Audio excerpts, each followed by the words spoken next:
balances, preview the budget that we approved back in June, and I've already started a revised budget now that we've got kind of things settled in, but this is on the first budget, and then the levies and any questions. So this is,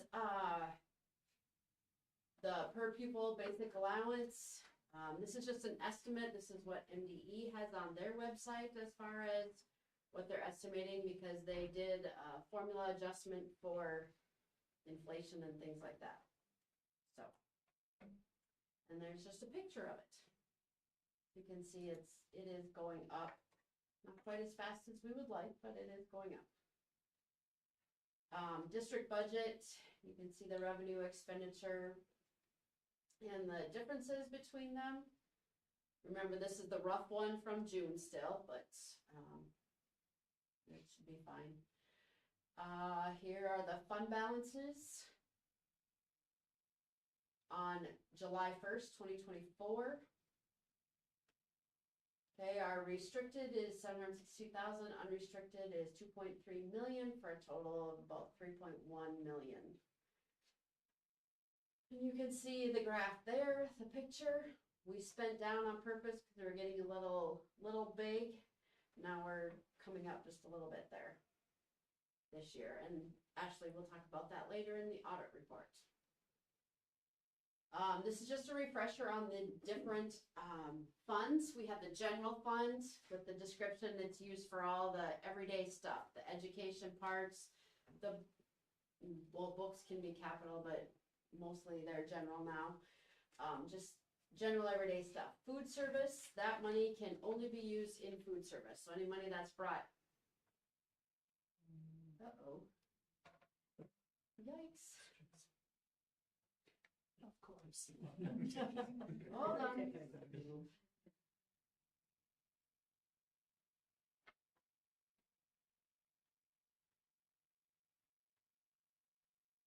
that one of the projects done with the general fund? Yeah, The second one. Stonebridge making. Yeah. There we go. Right. To this.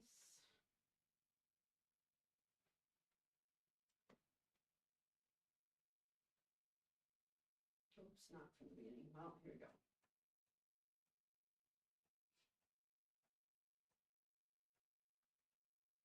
So food service is just what it sounds like, food service. Food brought in, or money brought in for the food, expenditures for that, and we cannot move money in between the funds. So anything that's in food service has to stay in food service, etc. Then there's community service. That's the community ed and rec, basically, Denise's stuff. We have done fund balance transfers between general fund and community service to help cover preschool and summer rec and different things like that. And then we have also the debt service. That's the principal and interest payments on bonds. Here are the levy amounts for 2025. You can see some have gone up, some have gone down. Overall, down slightly.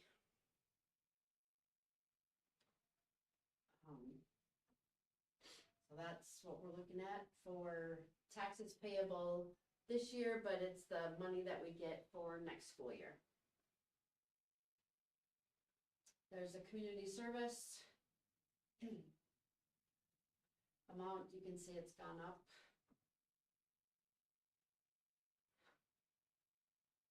Debt service down a little bit. We had a bubble at the beginning because some payments have shifted, so it's down a little bit. So there you can see all the different levy amounts for each fund. So a little over 200,000 less for next year than this year. So there it is. It's a 4.45% decrease. Okay. Any questions on any of this? Part of the debt service one was they always force us to levy at, I think it's 1.5%, so that if some people, so that if some people don't pay their taxes, we've got enough money coming in that we can still pay the bills. well, everybody's been good at paying taxes, or the counties are good at collecting the taxes, and so now we've built up kind of a fund balance. So now they reduce that down so that we don't have so much money sitting in our bond fund balance. So that's what a lot of it is. A little bit, yes. So wondering about the food service with the free meals now, is that balanced, just revenues in, expenses out, is that neutral balanced or? No, that's growing. And we're gonna run into a little issue with that, so we're What do you looking mean at, growing, like expenses over revenues? revenues are much higher. And so our fund balance is growing. Oh. And I think this is the last year that we can have a six-month surplus. We can usually only have 3 months, but with all the COVID and everything, they gave us 6 months of expenses in our fund balance. We're at 6 months, so Julie and I are looking at some, yeah. We've already purchased some things, but she's looking at a really specialized oven that would be really awesome, so. Which will help with that, and then Ashley and I will work on that too. I'll speak a little bit. Okay, Yeah, then just wondering about the operating capital. Do you have any insights as to, well, first of all, what does that all include and why it increased? operating capital is based on number of students, and the number of students went up a little bit in this year. Okay. Plus 2% or whatever it was from the year before, right? That's general fund. Okay. Operating capital is a little bit different, yep. Anything else? Guess not. All right, Thank you. Good job, Kim. yes. Kim? Stop.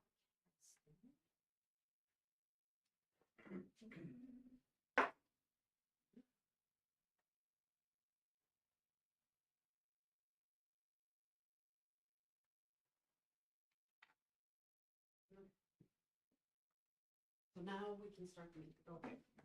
All right, let's rise and say the pledge at 6:10. I pledge allegiance To the flag of the United States of America and to the republic for which it stands, one nation, under God, indivisible, with liberty and justice for all. Yes, it's 6:08. Okay, 3.0. I need a motion to approval of the agenda. So moved. I'll second. Is that you, Scott? Yep. And Dan? Okay. Any questions or additions? If no one knows in favor, say aye. Aye. Those opposed, nay. That motion carries. 4.0 public comment, looks like we have none tonight. 5.0 consent agenda. I will need a motion for that. Approval? I'll make that motion. Carmel, I'll second. Mark, and before we vote, Josh, would you like to say something there? You're on the agenda number 5.5 there for your Yeah. resignation. So I made the difficult decision to not renew my contract in the 25-26 school year. It was due for family matters. I will be completing my service to McRae this school year, and will be helping to find my replacement. And I will be sharing much more as we go through the winter and spring. Thank you. Thank you. Any other comments or questions related to?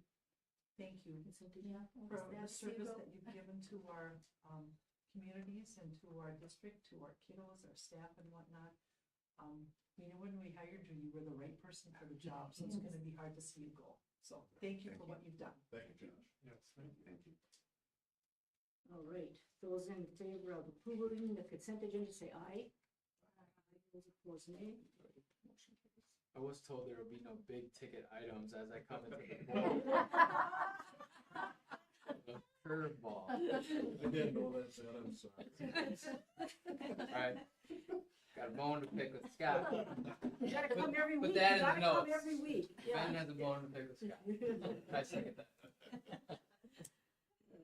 We'll have to kick Scott off the board for that. I was told that 12 years ago too, and 4 referendums and 6 superintendents. Yeah. All right. 6.0 communication report. We'll start with Ashley. Ashley, thank you. Yep, hold on, I'm trying to get her. You're trying to get her ready there? Yeah. Wow. I remember which folder it's this one.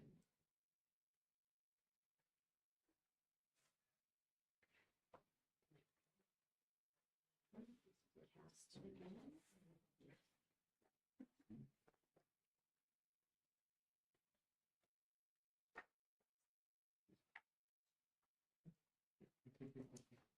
So I'll be going through this report, which is in front of you all. It summarizes our audit results, and then summarizes the financial results for the district for fiscal year 24. And summarizes our big financial reports, which Kim has in front of her. All right. I want it open. It's gotta be done. Sorry. There, no, that's There we okay, go. you're good. Okay, so I will start off with, if you wanna roll to just the next page, Kim, the audit process and opinion. So I think most of you have heard this before, but I'll kind of walk through. This just describes what we do with an audit. So we get the district's records and we do a number of inquiries, testing, and procedures. And really through all that, we're looking to issue an opinion. So for the district for fiscal year 24, we're issuing an unmodified or clean opinion. That's really the opinion you want to be issued. It's the best opinion you can get. It means no significant issues or errors or misstatements arose during our procedure. So really all good news there. Next page here, a few things we're just required to tell you all. Overall, the audit went smoothly. Positive working relationship with management. Kim and her team get us everything we need. We didn't have any issues getting documentation for any of the transactions or items that we requested. There wasn't anything unusual when we looked at various transactions of the district for fiscal year 24, and also no unusual accounting policies or treatments. The last box there, significant estimates. This is the same as in the past, and also the same as reported by most school districts in the state of Minnesota. So net pension liability and net OPEB liability. Net pension's your PERA and TRA net pension liability, and then net OPEB is other post-employment benefits. So those are some liabilities that we report on your government-wide financials. There are actuarial estimates that go into calculating those balances.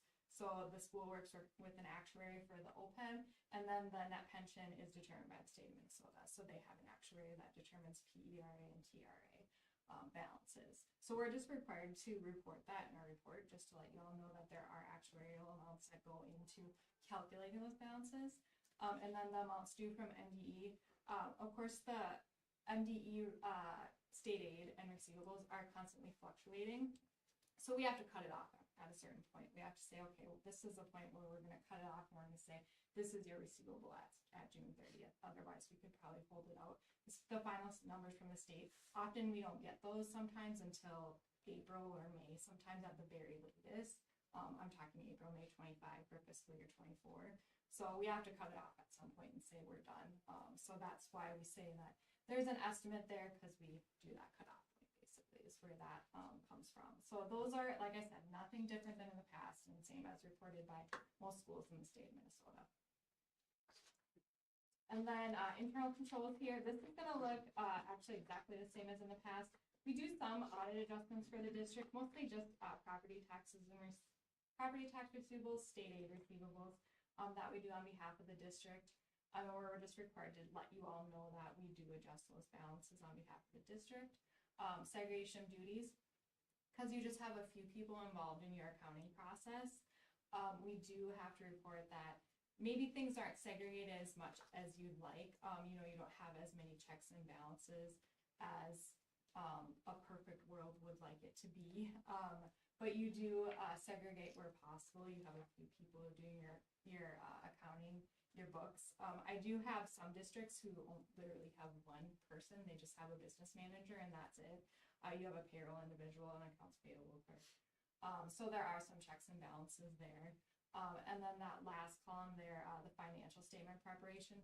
So we actually prepare the financial statements on behalf of the district. So the big I don't know what it is, like 85-page book financial. We actually prepare those on behalf of the district. So we're required to tell you all of that. I will say these internal control findings, I was at a training this past spring, and an auditor there said, these are the big three findings that you'll see on most governmental entities. The most common, the ones that you'll see reported most often. So, and I will say that are reported by most of the governmental entities that we work with as well. So it's nothing different than any other district. If you were going on to go down the road to another district, you'd probably see the same exact findings. So those are like I said, nothing new or different there. Are there anything that other districts have done to do some like cross-functional training, like accounts receivable, accounts payable, things like that, or? We'll see that. I think it's always good to, like you said, have some cross training. So if one person's not seeing the same thing all the time. The thing is, the highest risk areas are those where another person never touches, or another person like never looks at all. So if you're having, or let's say you have somebody who is in a position like they're the accounts payable clerk, and they're never sick. Nobody ever does their job. That's where you're like, oh, great, that's a great employee. Like they're there all the time. But that's maybe where you want to raise a little bit of concern. Like nobody else is ever looking at their work, or nobody else is kind of doing a check over what's happening. Or, nobody else is taking their place at any point in time, kind of going in and doing what they do. So I think the cross training is great. I think literally just having a second eye on things can make a big difference, honestly. So I see that a lot in districts, just trying to segregate as much as possible. You may never get rid of that finding completely, but just adding those little checks and balances can make a difference. Obviously, you have an annual audit, so that will catch some things, but it's not guaranteed to check all because we do not look at every single transaction. That would take us eons. So yes, I would say I would recommend as much checks and balances as you can get there as far as a second eye on transactions and things like that. Minnesota legal compliance. So each year as part of our audit, we're required to look at various areas of compliance with Minnesota statutes. So these are essentially laws that the district must follow. We look at all the areas that are noted there, and through our review, we had no findings. So we looked at your contracts, your claims of disbursements, your depositories, all the areas, like I said, that are noted there, and we didn't run into any issues. So that was all good news as well. We throw this page in here. This is showing your student counts for the past 5 years. And the reason we throw it in here is because it kind of, like Kim had mentioned, it does make a difference on your state aid that comes through. Because your general education aid is based on pupil units. So you'll see from fiscal year 23 to 24, just a slight increase from 739 to 743 as a whole. A little fluctuation there. You'll see kind of a rise since fiscal year 21. So you'll see that does definitely, even just a few pupil units will make a difference on your general education. And kind of diving into the numbers, we'll start off with the general fund, which had an increase in fund balance of about $183,000 and ending of just over 3.1 million. We'll talk a little bit more detail over the next few pages about some of these numbers, specifically the revenues and expenditures. But one thing I wanted to mention is that other sources line. For fiscal year 24, you'll see that is sitting at 14,113. There's a few things netted there that I wanted to mention because this is not mentioned in later slides. So there is insurance proceeds. So you had the flood that occurred, the pipers or whatever it was. So there's $290,000 in insurance proceeds there. There's also a little bit of sale of assets or equipment. I think you just had a couple pieces of equipment or capital assets that were sold during the year. That was only about $35,000. And then netted against that, there's a transfer out of $310,000 to the community service fund, which I think you all are aware of, but I kind of wanted to mention that because it looks like there's not a lot there in that 14,000, but it's a few things netted together. So I think that's important to kind of note, especially because later on I'll be mentioning that community service transfer when we look at that fund specifically. Okay, revenue, we'll start off with that, maybe look at that in just a little bit more detail here. You'll see here from fiscal year 23 to 24, not a ton of fluctuation in most of the categories. A little bit here and there, but I would say the biggest one you'll see is your state sources. So that increased quite significantly. Overall, a couple areas to maybe mention, special education aid increased about $573,000, and then general education aid increased about $441,000. So we had some pretty significant increases in those specific state aid areas. Other than that, you'll see most of our other revenue categories here pretty similar, fiscal year 23 to 24. So nothing too crazy in the other categories. Expenditures on the flip side. Overall here, a few categories maybe to mention.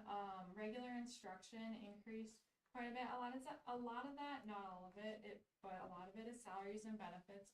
You had a decent increase overall, I think percentage-wise, in salaries overall from fiscal year 23 to 24.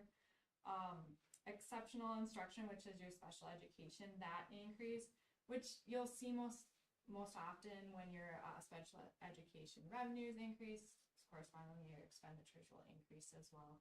So maybe not increasing quite as much as the revenues there, but increasing probably a decent amount there that I thought I'd mention that too. Sites and buildings, overall that increased quite a bit. That's your flood repairs, so the insurance proceeds that I mentioned couple pages ago. That's the repairs are noted in that sites and buildings column there. And then capital outlay overall, you'll see that decrease quite a bit.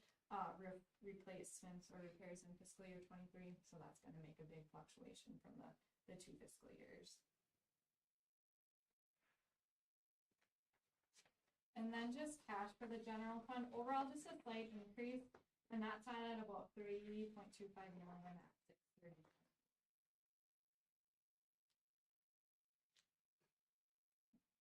And then we'll take a quick look at your fund balances. So here we present your unassigned general fund balance. So that is your spendable portion of your fund balance. So we present that as a percent of your budgeted expenditures, kind of as a measure to see how the district's spendable fund balance is sitting. So for fiscal year 24, that's at about 21.3%, so just a slight decrease there. Really like 0.6, so really similar to fiscal year 23. The next page will show a little bit more details in that unassigned fund balance, but I just kind of want to mention as well that, of course, when your budgeted expenditures increase, that's going to make a big difference on this too, because that's the other part of the equation, so to speak. But other than that, you'll see your unassigned fund balance decrease just slightly. And actually, we'll probably just go to the next page just to take a look at that. So there's a lot of information here, but the one thing as I mentioned on the previous page is that unassigned fund balance there. Just a slight decrease. I mean, it's like 35,000, so nothing too crazy there, but you'll see a lot of your restrictions increased quite a bit. A number of them did. So overall increase in the restrictions as a whole was about 154,000. Some of that money is just going to be spent in fiscal year 25. I think that some of that money kind of sat there a little bit when you had that COVID, that ESSER funding coming through, trying to spend that and making sure that got spent timely because you had a timeline on that. You wanted to make sure that got spent. So some of those restrictions got a little bit built up. It's nothing abnormal or anything, I would say, but I'm guessing like the plan now is kind of spend some of those restrictions down and use it on suitable purposes. What is the dollar amount of the 20% that's referenced? So we have, when we're looking at the 20% of that, yeah, so that's your unassigned. So it's a very bottom line on that, next page.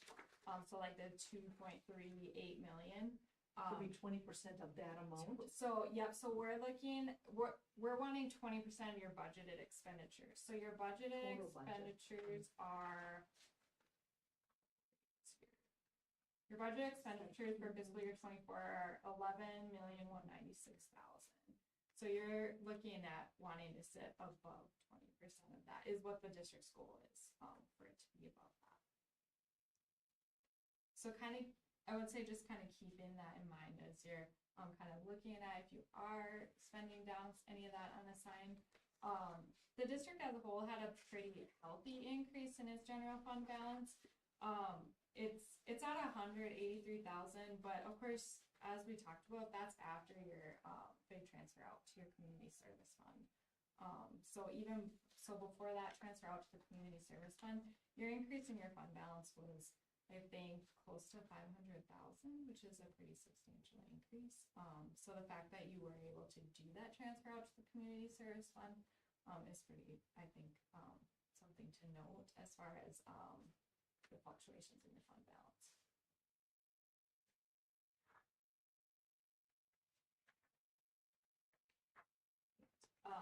And then the district's other few funds, we'll just speak a little bit to those. So debt service overall increase of 115,000, an ending of 600,000.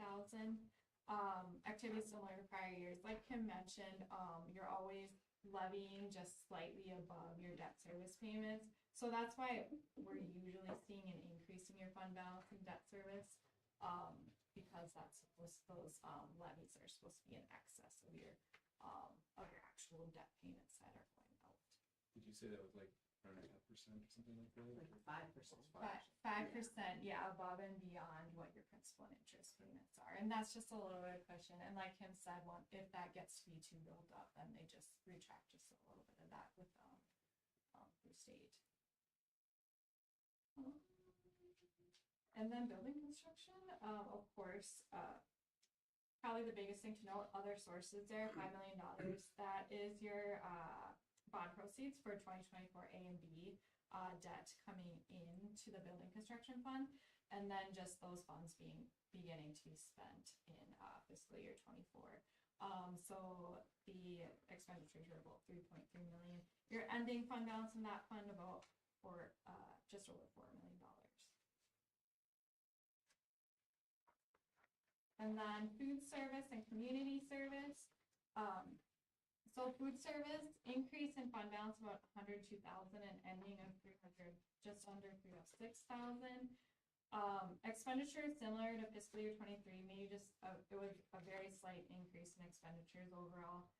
Revenues increase, as Kim mentioned, and as we were kind of talking about earlier, the free meals for all students made quite a difference. The state sources as a whole, so with this free meals for all, the state's kicking in the extra basically. So your state aid and your food service fund increased about 220,000.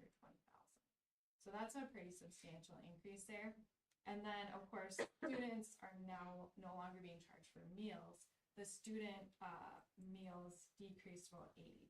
You still have some coming in because students are getting like a la carte and things like that. So there's not a total stop to the student sources there, but you'll see there's not an offset there. The state aid increased substantially more by 220,000 compared to the student revenue, which decreased about 80,000.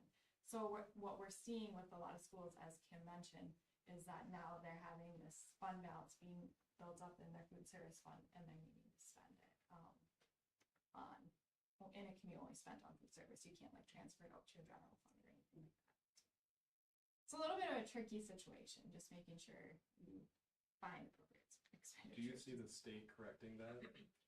Like they're overpaying and you have to buy new equipment just to get rid of it? I don't know, because not everybody is in our boat. Julie is really good at using up all the free food we can possibly get, and things like that, so it's not a statewide issue Okay. necessarily. I think they're gonna have to make some sort of adjustment, looking at the state budget forecasts, but I don't know what they'll. Well, and I think, from what I'm getting so far, at least from some of the schools that I've presented to and worked with, is that I don't know that the state realized how much they would be kicking in, is what I'm kind of gathering thus far. We'll kind of see what happens down the road. But I think a lot of schools, from the ones that I work with anyways, were collecting less free reduced meal applications because parents thought, well, meals are free, why would we want to submit an application?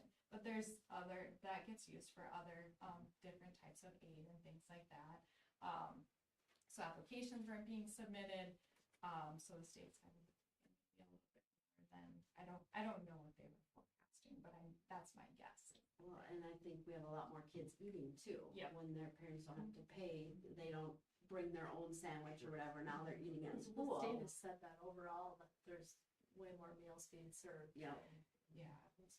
So it will be interesting kind of see what that happens, or what happens with that down the road. But at this point, yeah, we're sitting to the point where, yeah, maybe a little bit of that needs to be spent now on some of our schools. We have some outlets, the way it sounds, to get. rid of Yeah, some of it we at least. purchased some new counters and things, I mean, we had almost all new stuff Yeah. already, but we, there were a few serving things and that we've added. We added another milk dispenser because it was kids were getting bogged down in the line, so we have 2 at each end. Yeah, she's looking at a combi oven, whatever that is, but it's very expensive, so I'm like, yep, let's get 2. Can it be used for like the food science courses at all, or anything? No. No, okay. Nope, it I'm has sure to you're all looking be. into whatever. Yeah, and they have expanded some things like new lunchroom tables. Well, we just got all new lunchroom, Yeah. so it's like this came a couple years a little too late for us. We could've- So most school districts are probably happy to have the extra money. Yeah, Yeah. because they are buying lunch tables and different things like that now, yeah. All right, and then the community service fund, overall increase of about 229,000. Other sources, as I mentioned, with general fund, that's the transfer in from the general fund entirely. So that 310,000 was transferred in from the general.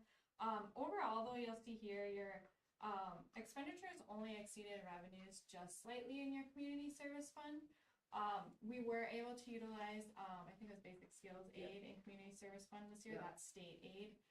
So that helped kind of cushion that a little bit, so you're not having quite as big of a loss as we've seen in the past in your community service fund.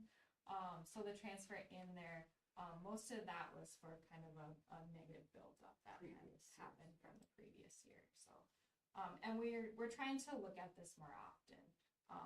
Maybe on an annual basis as final numbers come in and we kind of see where we're sitting.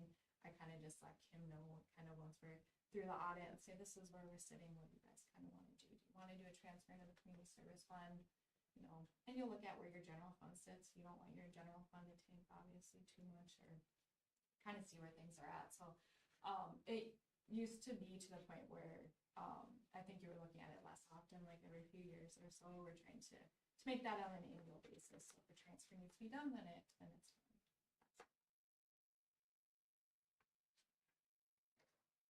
And then cash for those few funds that I just mentioned, so debt service, overall slight increase, actually all 3 of these funds overall slight increase in cash.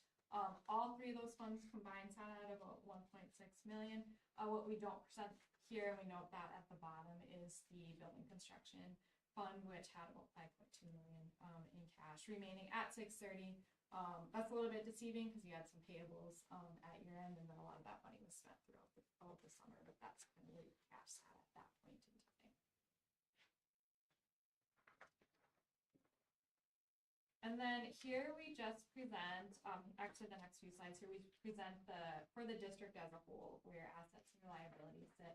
So assets as a whole for the district, you'll see here a couple fluctuations So current assets as a whole, so that's your cash, your receivables, short-term things like that.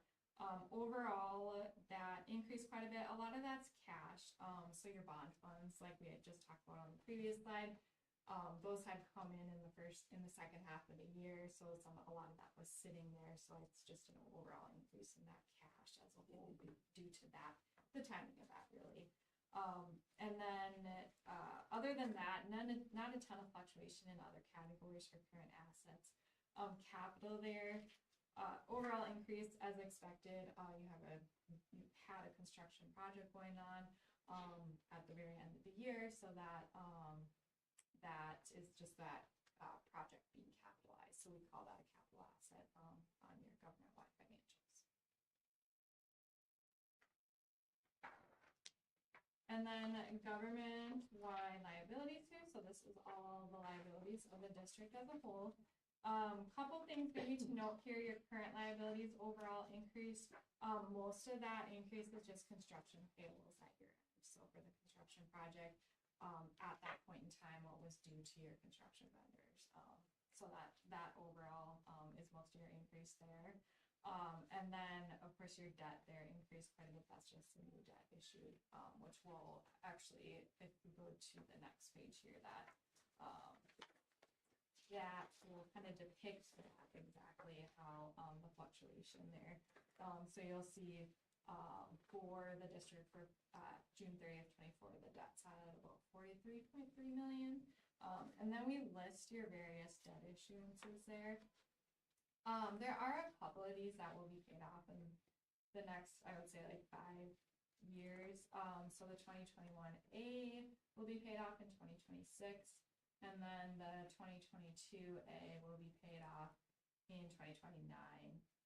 There's a financing arrangement there that'll be paid off in 2028. So the next 5 years, a few of these will be paid off. Of course, your larger debt issuance is your 2020A. And your 2024 debt that was just issued, those will not mature until 2039 and 2040. But you'll have some of those other ones that will drop off, in the next 5 years, to the point where you'll mostly be down to just your 2020 and 2024.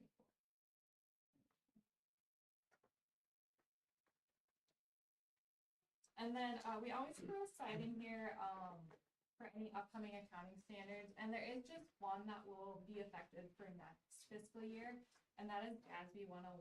So that's compensated absences. When you think of compensated absences, that's your PTO, sick balances that employees would have. So previously, under the old standards, we were only required to report a liability for those balances if they were to be paid out upon retirement or if the individual left the district, which on most schools maybe isn't a lot.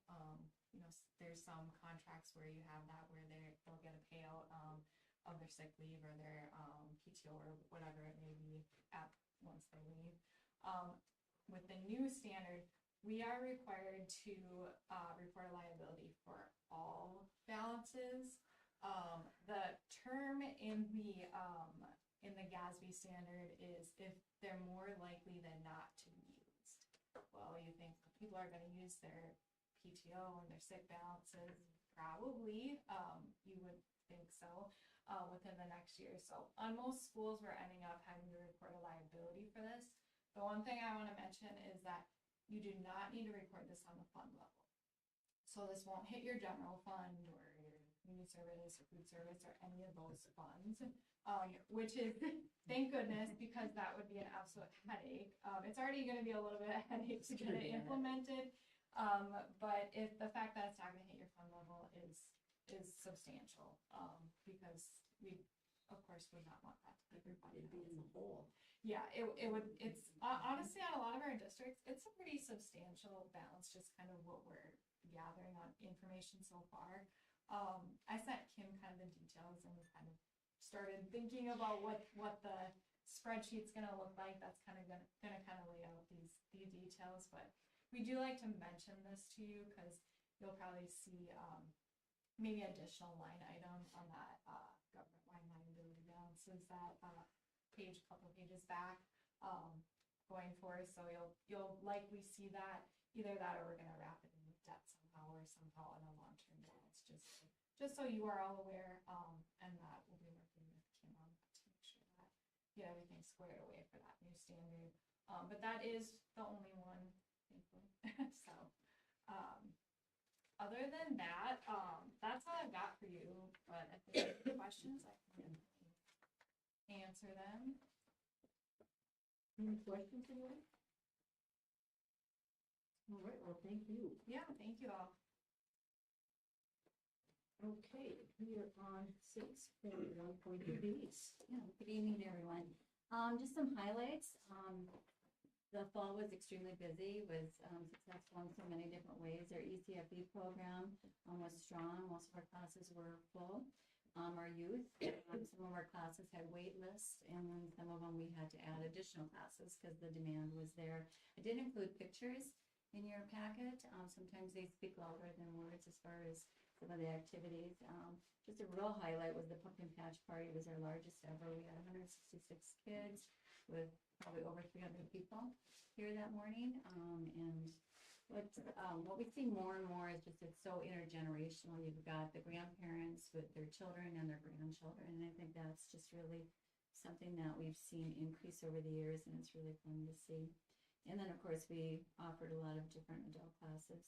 In your packet was the winter booklet that covers the months of December, January, and February.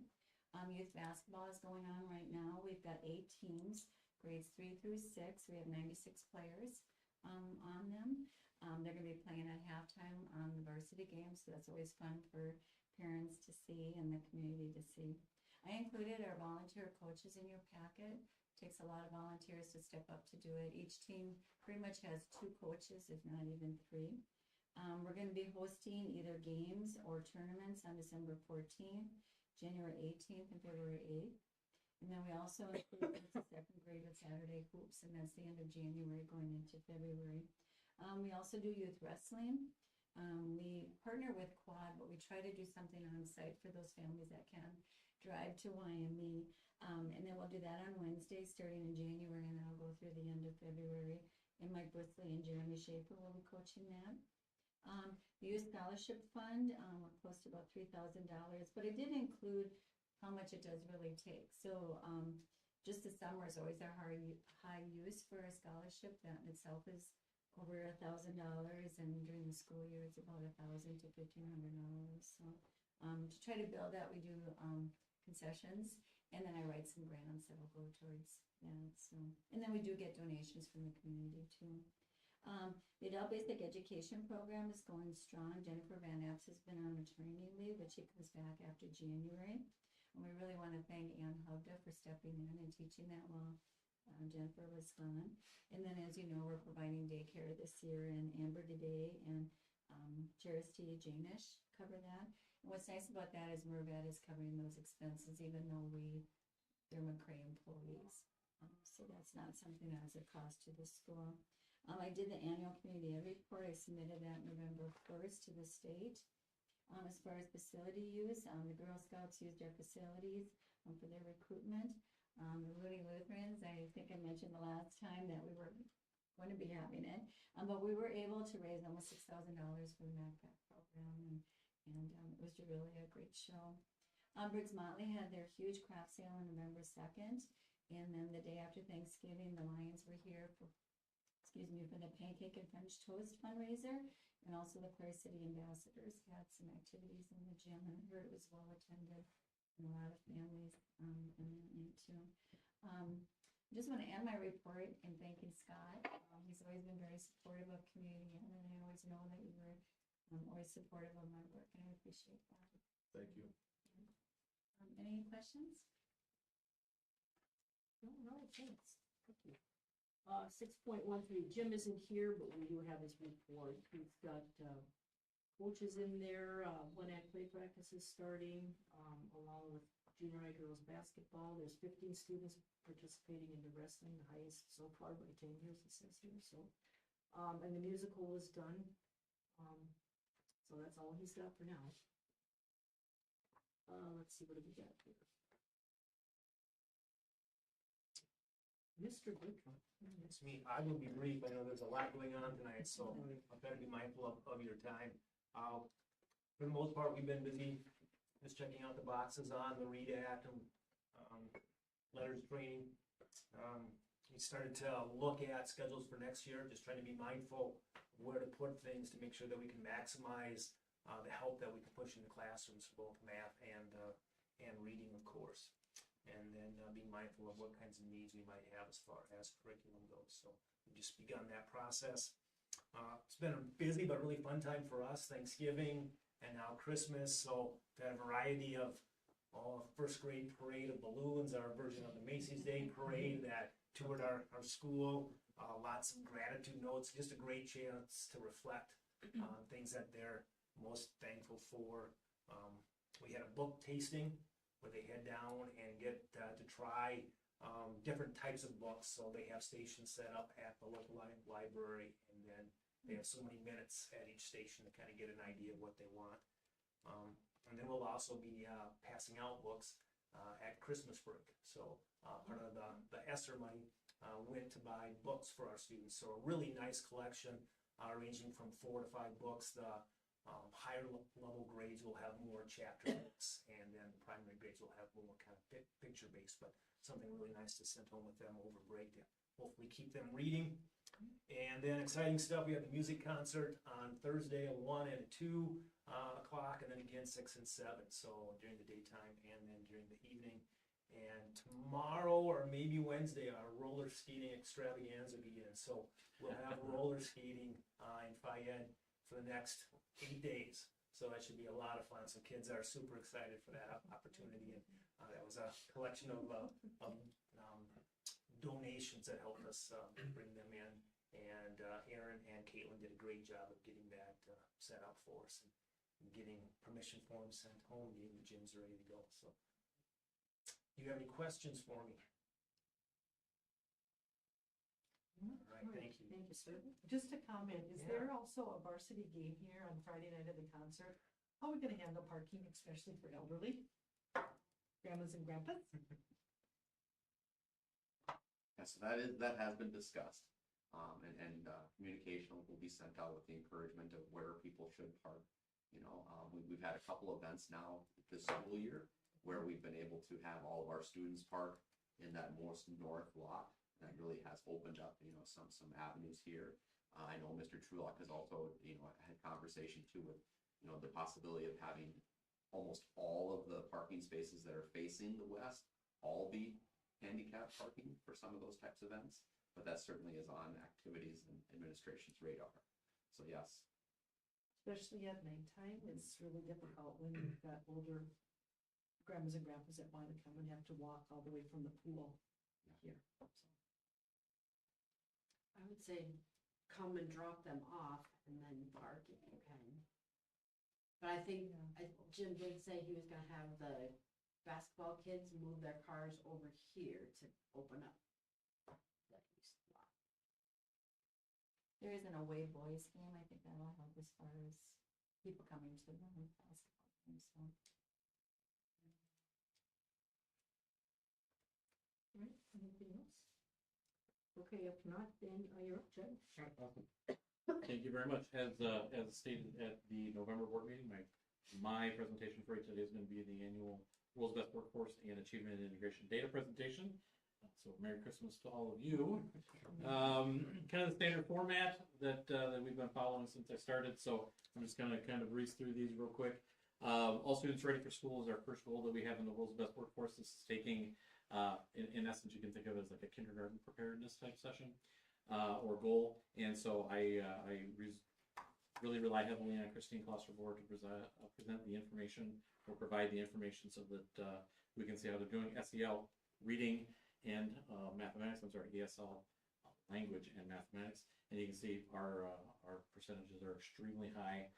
We exceeded last year's percentages a little bit, which in my 8 years, they've been high across the board, typically 95% or higher anyway, every year. So that's wonderful to see. Something that's new, MDE removed the Read Well goal by 3rd grade. And so that was the decision they made, that was an MCA score, and that was something that they decided to take off, so I do not have that for you. I see some eyebrows raised, again, MDE made that decision, not us. Another goal we have, and so now we're moving into the high school kids, all students are college and career ready for, or by graduation, and what we have transitioned to is to try to have 100% of our kids complete a job shadow or a career exploration event, which is something that as I've come to the high school, the career exploration and college fairs and those kinds of things, that's something that I've really encouraged Ms. Brisley to jump on and have our kids participate in as much as possible. Our results for 23-24 are 84%. That's a total of 8 students. And so I have that second highlighted bullet point there for you. I feel like 90 to 95% is more practical. Not every student finds value in attending these events. And then you throw in absences for illness and those kinds of things. We're just, with our class size, one absence makes a difference. And so I really feel like that 90 to 95% is much more reflective of hitting a really good number of kids. All students graduate. Never a bad thing to try and have 100% of your class graduate as possible. This year we had, last year we had 98% of the class graduate. We did have one student who went to a transition program, an 18 to 21 transition program, so they do not count as graduating. So that's why I threw into that. We did have 100% of our students leave successfully.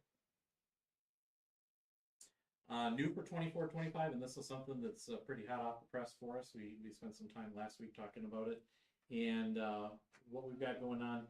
It's called the CACR, is I believe, and Kim, you know that acronym so much better than I do. You have the ES, I believe it's ESSA, which includes, or is it ESEA? ESEA. It includes World's Best Workforce, A&I, and Title. Well, then they said, hey, you need to have an additional goal. And so Kim found that on the reporting sheet, and so we put our heads together.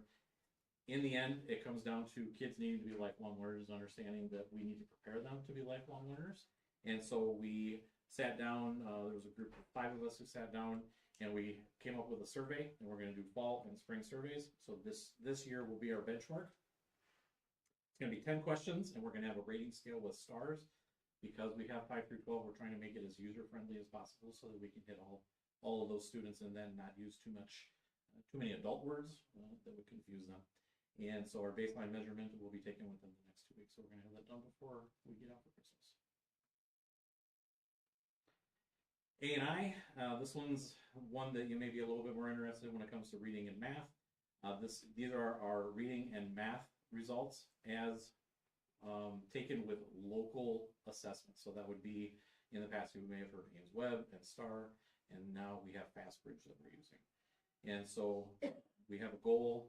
The baseline, the new baseline, because we're in a new 3-year cycle for A&I, was 37% for reading, all the way up to 52% by the end of 26. And so with our baseline of 37, we did have a result of 38%. And again, this is measuring students only in our free reduced category. Okay, so we have to take the free reduced kids, take the scores that they have, correlate those numbers, and then find out what the percentage is. And then same thing for the same group of students for math.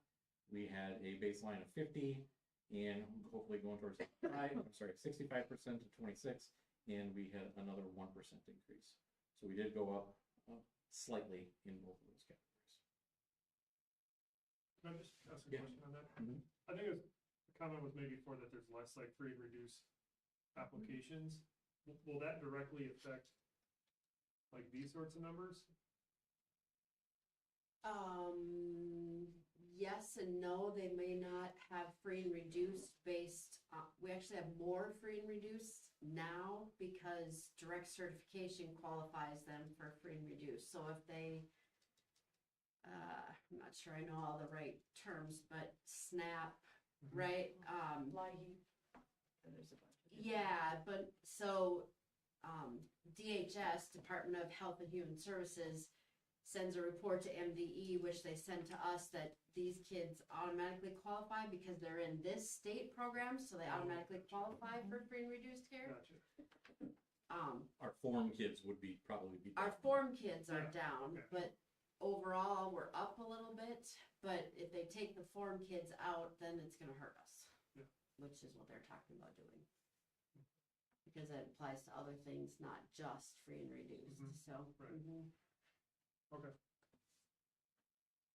Yeah, and then we have our integration goal, and so this is one, McCray is part of an A&I collaborative with, Wilmer, RCW, I think YME. So the schools that are around Wilmer, because they're the racially isolated district, we pull together with them, come up with a goal. This goal for them is an integration, so that's part of our STEM and Gamma camps that we send kids to. And so what they do is the A&I crew actually takes care of the school, and it's all about surveying and their ability to make relationships with students who are different from themselves. So the pre-survey came in '95, and then the post-survey was a slight uptick. And then I just want to do a little bit of an appreciation page here to Christine for her preschool information. Beth Gustafson does a fantastic job of getting me the information, particularly when it comes to the local assessments. And then to Laura Brisley also for her support in the middle school and high school information. That would be what I have for you. Can you go back to that 3rd grade testing that the Department of Ed is not Yes. requiring anymore? Reading is such a core component for kids learning. You can't read, it's hard to learn. Yep. So, first of all, do you have any rationales to why they did that? And secondly, does it matter if the state says yes or no? Is that something that we should consider as a district to have a goal set, something to work for so that we don't go backwards? Because that just really seems like one of the areas we always continue to need to work and grow and get better at. Question number one, I have absolutely no idea why. I was shocked myself when they and interestingly enough, I had a conversation with the gentleman from MDE when it came time to submit this, and he admitted that their communication this last year was atrocious. And so I'm not surprised with them not communicating it out, because I don't get the information unless MDE says, hey, now the thing's open, go ahead and submit your information. Could we have that information as a standalone? Absolutely, it's just not part of the rules. In my title closeout, they told me what the new goals are. So they replaced the read well by 3rd grade with every student will be reading at grade level. So it's, yeah. How do they define grade level? I'm not a reading teacher, I don't know. Grade level is gonna be 40% or above on standardized Word tests. recognitions and things. Yep, so they've got, that's why I was gonna say the same thing. They removed it from what Judd has to put in, they're gonna move it someplace Okay. else. So there's things that we have to collect and then calculate the at-risk students. But so I think it'll just be another way to submit the information. Instead of just looking at 3rd grade, now we're gonna look at every grade, it sounds like. And I'll say, they like to tweak this overall. And in my 8 years of participating in some fashion, we've gone from just World's Best Workforce to, then there's a separate A&I, then there's World's Best Workforce and A&I, and then now the CACR. So it comes and goes, and I wish I could give you a rationale as to what their decision-making process. I like that. I mean, back when I had to do the read well by 3rd grade plan, it didn't really make sense, other than the fact that they typically say that if you don't read well by 3rd grade, every year after that, the chance is less and less and less. So reading well at grade level maybe is just a more inclusive way of doing it to try and get any of those numbers, especially post 3rd grade. But it should be something that you'll be able to look back year after year and see if it went up or down. And we have that data now. We can go back and look at that grade by grade, strands of students. Yep. It'll be interesting to see if they require the local number for up to 3rd grade, and then use MCA data 3rd grade and beyond. We'll have to see how they adjust it. They also, there's a lot of moving parts going on. So we have the MCA test. We also have the option between FastBridge, that's what we're using, and Hills. And there's scores off that we have to submit to MDA as well. So there's kind of a combination of ways they're gonna track us through that. Anything else? Thank you. Thanks. All right, Josh. All right. So the very first bullet that I'm going to speak about is a DNR grant. was brought to our attention, and I love the name of it. It's called No Child Left Inside. It's a grant by the DNR that you can apply to get things for outdoor classroom and outdoor usage. And so Kim and I have been working with our STEM teacher, a couple of ag teachers, and a couple of science teachers on the possibility of reaching out to get a grant. There's some grants that are called mini grants that are up to $5,000, and there's some that go in exceed of $25,000. We also met not only with that group of people, but we have 2 fairly new hires to the district that in their past careers or their past schools, they actually worked in some grant writing. And so we're able to kind of share just some of their insight on, how to maybe find the best success when working with grants.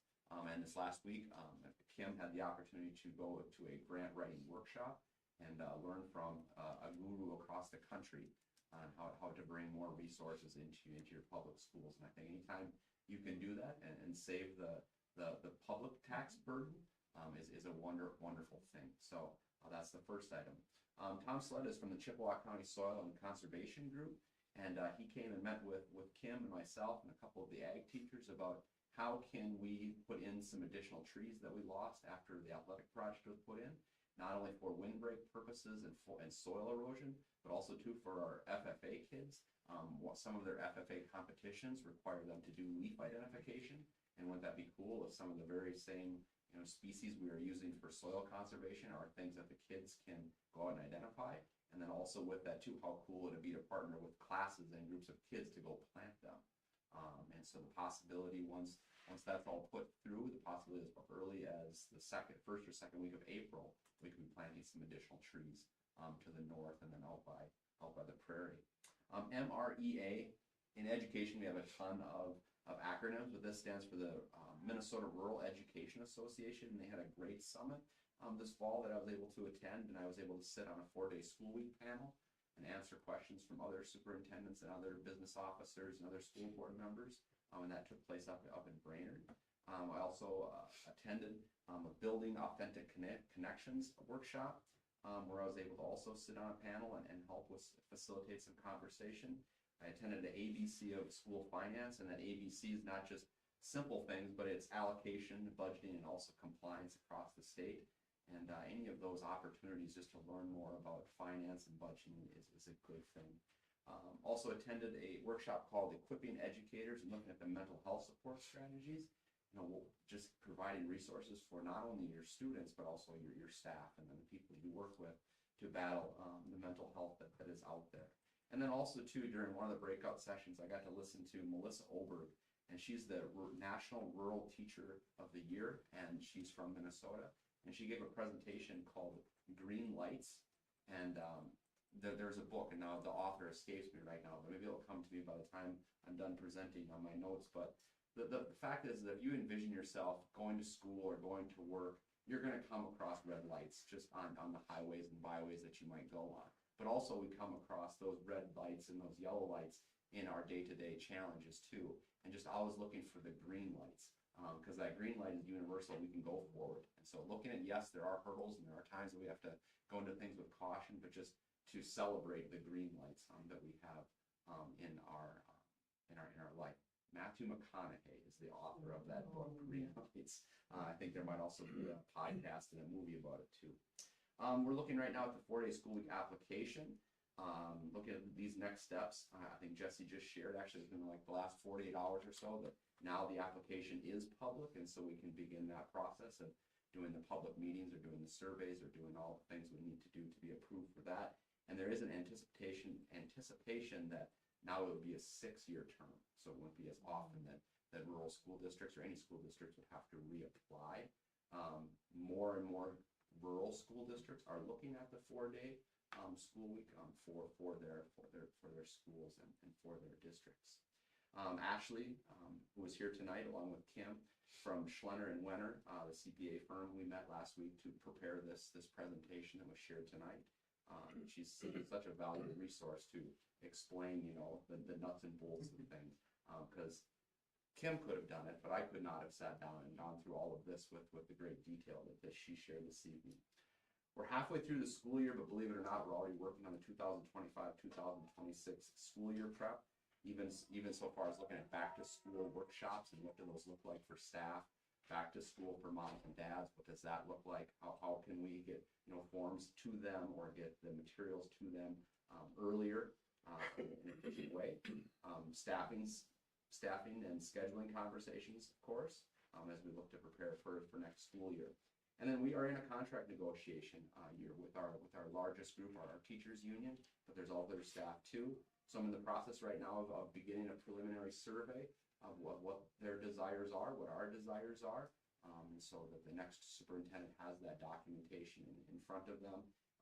Also too, looking at budget projections. We don't know exactly what the legislature is going to do in 1 year's time, but having an idea and putting that down on paper. And then some changes too that kind of relate to what Ashley had shared. But earn safe and sick time, that's been in conversation now for the last 18 months. Last January it changed, and now it's changing again. And so now any business that has any sick time, you have to use the same language for sick time as you do for earn safe and sick time.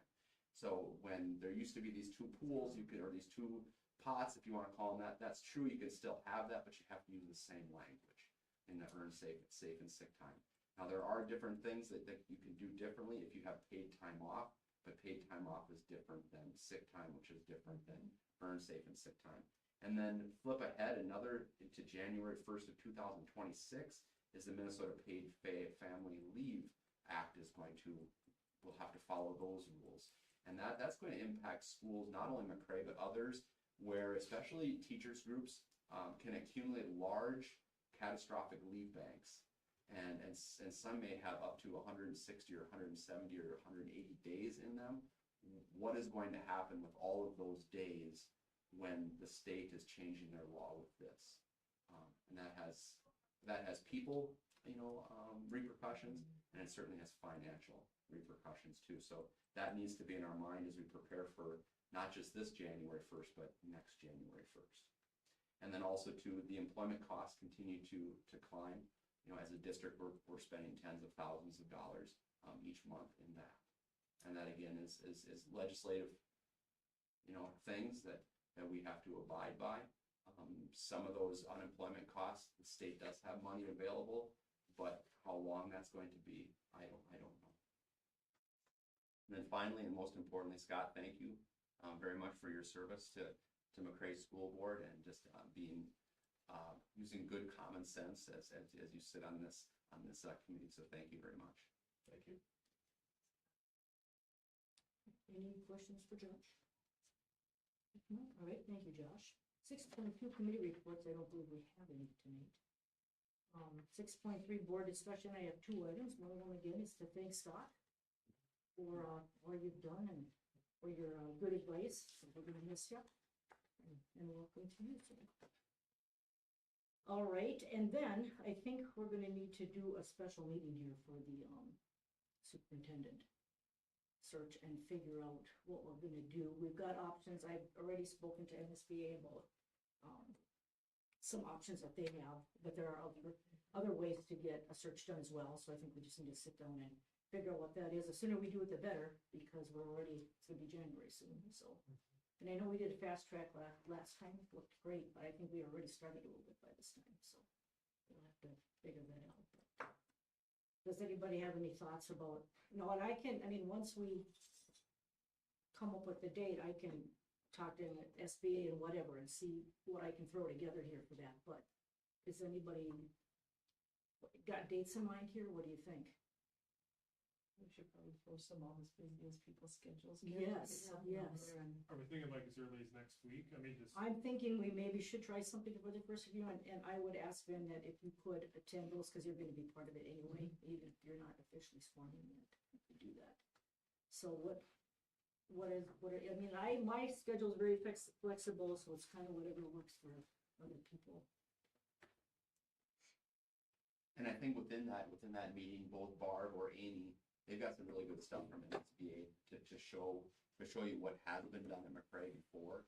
Like, I don't know if you need to write an entire new brochure, because it was done very well in the first place. Yeah. Right, and I did ask that question. I said to schools, when it's only been 2 years' time, do they do the whole process over again? Sometimes yes, sometimes no. I said, does MSBA still have all those documents we work done. She goes, oh yeah, I'm sure Amy has them all, so that's good, so we won't have to recreate some of those. So that would help, but there, we've got options, so we should work through that. Are you thinking during the day or in the evening? Yeah, or- whatever works, whatever works. There's a band concert next Monday at 7. So I'll be at that, but Okay. That's Monday, you say? yeah. But we could, like an hour, do you think? Yeah, that's Could do all. it before, right before that, or? Yeah. Yeah, we could. You're talking just the board, you're not gonna line anything up with the. No, I'm just thinking, but I will get some information Sure. to have to present, so we have something to discuss about a little bit, but. Yeah, don't turn your plate for it. You can you can pay us on the 31st. Yeah. I'm pretty open next week, so if other people have stuff. Yeah, other than that Monday, that's about all I got. I mean, you have, Well, there's band Monday's concert. all you have booked, or that's the only day that works for you, is what That's the only thing I have booked other than Friday, and I figured Friday wasn't gonna be. No, yeah. So Monday before that would work for me, 5 or later, otherwise Tuesday, Wednesday, Thursday is the best day for me. Thursday. would work. Thursday is the best day for you? Any week, or just this next week? I mean, just next week. We're Okay. talking next week, Yeah, in the evening. yeah, I mean, I am pretty flexible during the day if I have to skip out on work or right. come in at right. noon or something like that. Yeah, but- right. Middays really challenging for me. So Yes, evening would be yes, better. evening is better for you, yes. I'm gonna be gone Wednesday through Friday, but I'm not sure it matters, cause I'm not gonna see it through, but I Right, can certainly right. come, give Right, you my 2 cents. but- right, right. What about you, Deb? What's your schedule? Thursday was the only day that would work for me, I was just gonna say, Thursday's a good, Thursday in the evening, the 19th, yeah. the 19th. 6 o'clock or something? Yeah, what do you guys, we can do it a little bit 5:30? later. It's better. How's that Yeah, work for you? 5:30. Not really? Six Yeah. better, 6:30, 6:30 would work best 6:30? for me, but I can. Yeah, I typically see patients till 6, but I can leave a little early if needed. So Well, 6:30 is fine for me. 6:30 is fine. Yeah. Is it? that works. Okay, should we do 6:30 on the 19th then? Okay, we plan like an hour, probably all we need. And then that'll give us, we'll be on the same page for the next step that we want to do. I Choose won't another be date. there, so you can do mine like. When did you send it to me? I'll put the tail in it. Okay, the 19th at 6:30, and that's a Thursday. All right. Okay, then we'll go on to 7.0 business items. We've got the 7.1, we gotta certify the 2024 payable 2025 property tax levy of $5,058,073.97. So I guess we need a motion for that. I will make a motion to 7.1. Okay, Scott, second? Second. You said John, okay. All right, any, discussion or questions on that? It's just basic paperwork stuff we've done before, right? Is that the maximum? It looked like Yeah. that, right? Yeah. This one, since it's the final one, we have to have with the dollar amount in the motion, so, but it matches what the maximum was before. Okay. We don't need a resolution on this one, this is just standard Right. motion, right? Okay, if there's no more questions, those in favor say aye. Aye. Those opposed, nay. So that carries. We do have a resolution 7.2 to approve the combined polling places. I need a motion. Scott, I think you should make that to go out with the bank. I'm sure I printed it out. If you happen to have it on a large print on the computer. I did print it out. I can read and ask. I'll make that a motion. I'll second it. Yeah. Not number 3. No, I just- Kidding, sheets, no. Okay, Right, go ahead. somebody second. Oh, yeah, yeah. Resolution establishing combined polling places for multiple precincts and designation hours during which the polling places will remain open for voting for school district elections not held on the day of a statewide election. Be it resolved by the School Board of Independent School District 2180, State of Minnesota as follows. Number 1, pursuant to Minnesota statute section 205A.11, the precincts and polling places for school district elections are those precincts or parts of precincts located within the boundaries of the school district which have been established by the cities or towns located in whole or in part within the school district. The board hereby confirms these precincts and polling places established by those municipalities. Number 2, pursuant to Minnesota statutes, section 205A-11. The board may establish a combined polling place for several precincts for school district elections not held on the day of a statewide election. Each combined polling place must be a polling place that has been designated by a county or municipality. The following combined polling places are established to serve the precincts specified for all school district special and general elections not held the same day as a statewide election. Combined polling place, Maynard Community Center, 321 Maple Street, Maynard, Minnesota, 56260. This combined polling place serves all territory of Independent School District number 2180, located in the city of Maynard, Great Township, Havelock Township, Lathrop Township, Grace Township, Lauriston Township, Granite Falls Township, Stoneham Township, and Wang Township in Chippewa or Renville County, Minnesota. The combined polling place, Raymond Community Center, 314 Spicer Avenue, Raymond, Minnesota, 56282. This combined polling place serves all territory of Independent School District number 2180, located in the city of Raymond, St. John's Township, Edwards Township, Holland Township, Wilmer Township, Whitefield Township, City of Wilmer, in Chippewa or Kandiyohi County, Minnesota. Combined polling place, Clare City Community Center, 215 Northwest 1st Street, Clare City, Minnesota, 56222. This combined polling place serves all territory in Independent School District number 2180, located in the city of Clare City, Woods Township, Lone Tree Township, and Ryderland Township of Chippewa County, Minnesota. Number 3, pursuant to Minnesota statutes 25A.09, the polling places will remain open for voting for school district elections not held on the same day as a statewide election during hours to be determined. Note, see section 3-6 of the election manual regarding certain restrictions on voting hours. Number 4, the clerk is directed to file a certified copy of this resolution with the county auditors of each of the counties in which a school district is located in or in part within 30 days after its adoption. Number 5, as required by Minnesota State Statute Section 204B.16 Subdivision 1A, the clerk is hereby authorized and directed to give written notice of new polling place locations to each affected household with at least one registered voter in the school district whose school district polling place location has been changed. The notice must be a non-forwardable notice mailed at least 25 days before the date of the first election to which it will apply. A notice that is returned as undeliverable must be forwarded immediately to the appropriate county auditor, who shall change the registrant's status to challenged in the state registration system.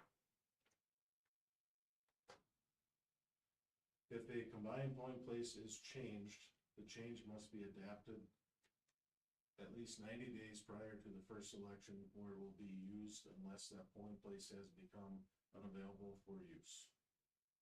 Note, a resolution similar to this model resolution must be adopted by December 31st of each year, and the combined polling places specified shall be combined polling places for the following calendar year.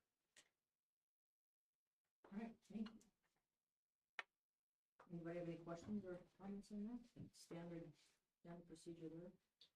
We need individual votes on these, so, those in favor of the approving the combined polling places resolution. Scott? Yes. Mark? Yes. Deb? Yes. John? Yep. Carmel? Yes. Myself is yes, so that is adopted. All right, 7.3, approve the 2023-2024 audited financial statements. I'll need a motion for that. I'll make that motion. All right, Carmel, second. I'll second. John, all right, any questions, comments? Okay, those in favor say aye. Those opposed, nay. All right, that motion carries. All right, we have our upcoming meetings listed below, plus we've got this new one on the Thursday, the 19th at 6:30. I need a motion to adjourn. All right, I'll second it, how about that? All right, those in favor say aye. Aye. Those opposed, nay. All right, motion carries, we're adjourned at what, 8:23, or I'm sorry,